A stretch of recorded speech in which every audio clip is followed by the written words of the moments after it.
बिछाओ पहले। मैं हूँ आयशा पहले मैं दूंगी, पहले आप खान, बिछाओ। मेरा पहले ये यूट्यूब बिछाओ चैनल जी। तो ये हो रहा था कोई चास्ट का टाइम, ये कोई सुबह फजर का टाइम नहीं हो रहा है और मैं इसे जाए नमाज़ बिछाने की प्रैक्टिस करा रही थी। अमूमन ये मुझे बिछा कर देता है, ठीक है जी। इससे बच्चों में अच्छी आदत पैदा होती है नमाज़ पढ़ने की। देखें अपने तौर पर नमाज़ पढ़ ली, अब ये चढ़ाई और मैं यहाँ नमाज़ पढ़ रही थी। फिर मैं सिंपल किचन में आ गई थी क्योंकि इसके अलावा कोई और ऑप्शन नहीं था। तो मैंने जो भी बर्तन वगैरह अवेलेबल थे जिससे इसको नुकसान नहीं पहुंच सकता था वो देकर किचन में ही बिठा लिया था।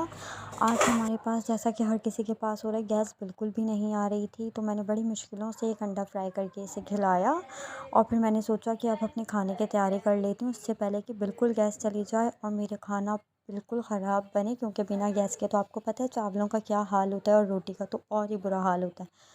तो मैंने खाने की तैयारी शुरू कर दी थी। सबसे पहले मैंने दाल को चढ़ा दिया था बॉईल करने के लिए और इधर मैंने 2 दरमियाने साइज़ की प्याज ली और उसे ब्राउन करने के लिए तमाम साबुत गरम मसाले डाल के रख दिया, ठीक है।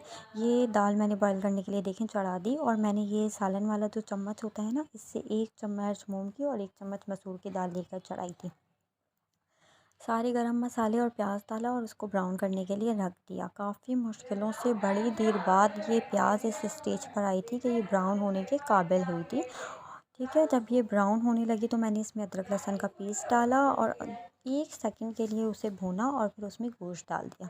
गोश्त को डालकर भी मैं अच्छी तरीके से भूनती हूँ ताकि उसका पानी खुश्क हो जाए और उसका कलर चेंज हो जाए, ठीक है। जब उसका कलर चेंज हो जाता है और उसका पानी खुश्क हो जाता है फिर मैं उसमें मसाले डालती हूँ। मैं अक्सर अमूमन ऐसे ही करती हूँ, मेरी शुरू से आदत है। वो बर्फ़ लगे हुए गोश्त में डाल तो दो लेकिन फिर आपको पता है कि वो मज़ा नहीं आता और अगर मैं कभी डाल भी दूँ तो मैं कवर कर उसको उस टाइम तक के पकाती हूँ कि वो अलग अलग हो जाए और मैं फिर उसे भून लूँ, ठीक है। फिर मैंने इसमें हल्दी डाली हाफ़ टी स्पून मैंने दाल में हल्दी डाली, ठीक है। उसके बाद हम डालेंगे लाल मिर्चों का पाउडर जो कि मैंने डाला था 1 टीस्पून भर के, ठीक है। और डालकर उसके बाद फिर मैंने डाला धनिया पाउडर। हल्दी, लाल मिर्च और नमक जो है वो दाल में भी जाएगा, ठीक है। तो मैं साथ साथ डाले जा रही थी। धनिया पाउडर दाल में नहीं जाएगा इसीलिए मैंने इसमें डाला था 2 टीस्पून मैंने धनिया पाउडर डाला था और नमक भी डाला है मैंने 2 टीस्पून, ठीक है। 2 टीस्पून नमक डाला और उसको अच्छी तरीके से मिक्स करेंगे उस वक्त तक कि मसालों का अच्छा सा अरोमा पूरे सालन में आ जाए।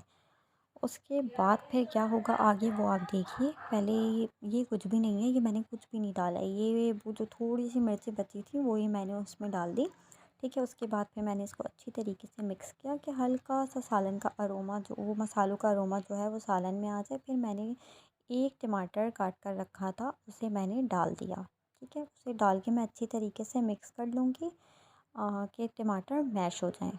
सही है, टमाटर डालने के बाद भी गोश्त अच्छी तरीके से गल जाता है। ऐसी बात नहीं है कि गोश्त गलने के बाद ही टमाटर डलेगा, ठीक है। टमाटर को डाल के मैंने इतना भूना कि वो टमाटर अच्छी तरीके से मैश हो जाएँ, ठीक है। ताकि उसके छिलके भी अच्छी तरीके से मैश हो जाते हैं तो वो मुँह में नहीं आते। दाल उबल गई, मैंने उसको कवर करके रख दिया था और जब टमाटर मैश हो गया था तो पानी डाल के मैंने ढक कर रख दिया ताकि उस पे बॉयल आ जाए।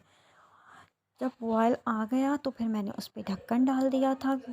ढक्कन डाल के ही हल्का सा सुराख था ना तो इसमें मैंने कप रख दिया कि वो कवर हो जाए। फिर मैंने चावलों की तैयारी कर ली।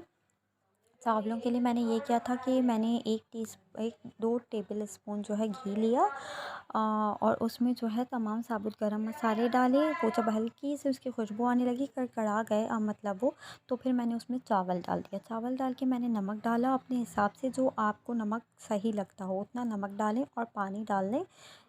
अगर 1 गिलास चावल है तो 2 गिलास पानी, 2 गिलास चावल हैं तो 4 गिलास पानी, ये हिसाब बिल्कुल सेट रहता है। और फिर उसको आप पकने के लिए छोड़ दें। यहाँ पर देखें गोश्त बिल्कुल अच्छी तरीके से गल गया था। मैंने गोश्त को अच्छी तरीके से भून लिया। फिर जो मैंने दाल गला कर रखी थी वो दाल मैंने गोश्त में ऐड कर दी। मैंने दाल के साथ एक छोटे साइज़ की लौकी को क्यूब्स काट के डाला था क्योंकि दालसा में अमूमन लौकी डलती है, ठीक है। उसके बाद फिर मैंने इसको मिक्स कर लिया। इतना मिक्स करके मैंने इतना पानी डाला कि ना बहुत ज़्यादा गाढ़ी हो दाल और ना बहुत ज़्यादा पतली। आप अपने हिसाब से रख लीजिएगा जितनी आप रखना चाहते हो। मुझे तो ज़रा सी गाढ़ी अच्छी लगती है तो मैंने इसको थोड़ी सी गाढ़ी रखी थी। उसके बाद मैंने इसमें गरम मसाला ऐड किया, उस हरा धनिया हरी मिर्चें ऐड करी और इसको कवर करके रख दिया, ठीक ठीक है। ये है जायफ़ल जावित्री, ये मैं दाल में नहीं डालूँगी, ये मैंने डाली थी चावलों में। चावलों का जब पानी खुश्क हो गया तो ये जायफ़ल जावित्री पीस कर मैंने चावलों में डाल दी थी। आप इसको, जो बेलन होता है ना रोटी बेलने वाला, उसी से आप स्लेब पर अच्छे तरीके से पीस लें और पीस के चावलों को जब आप दम दे रहे हो तब आप उसमें डाल दें।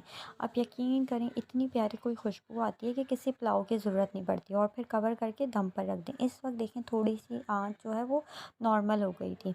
ये देखें दाल में बॉयल आ गया था। अब मैंने जो है इसको हटा दिया और इसमें मैं लगाऊंगी भगार। एक फ्राई पैन में मैंने तेल लिया, उसमें ज़ीरा, साबुत मिर्चें और हींग का पाउडर डाला था मैंने। हींग के पाउडर की आप यकीन करें बहुत प्यारी खुशबू होती है। आप हींग का पाउडर दाल में डालें, दाल का जायका ही चेंज हो जाता है। एक बार का खर्चा है लेकिन वो काफ़ी लंबे अरसे तक चलता है। ठीक है, हींग पाउडर डाला मैंने और फिर उसको, इसका जो भगार होगा वो दाल में लगा दिया। अब यहाँ पर चावल दम पर थे, उतनी देर में बर्तन बहुत सारे जमा हो गए थे तो मैंने सारे बर्तन धोकर हटा लिए और किचन को साफ़ कर लिया ताकि मैं सुकून से खा सकूँ। उसके बाद ये सारे बर्तन वगैरह धुल गए तो मैंने खाना लगा दिया था, क्योंकि मैंने नाश्ता नहीं किया हुआ था, मुझे तेज़ की भूख लग रही थी। और गरम-गरम खाना को इतने मज़े का लग रहा था, आप यकीन करें दाल गोश्त और ज़ीरे वाले राइस का कॉम्बिनेशन बहुत क्लासी होता है। और एक प्याज मैंने काट ली थी सिरके के साथ, उसे भी इंजॉय किया और बहुत ही मज़ा आया था। या शायद मुझे बहुत तेज़ की भूख लगी हुई थी। आप लोग वैसे ये रेसिपी ट्राई करिएगा तो मुझे बताइएगा कि आपकी कैसी बनी।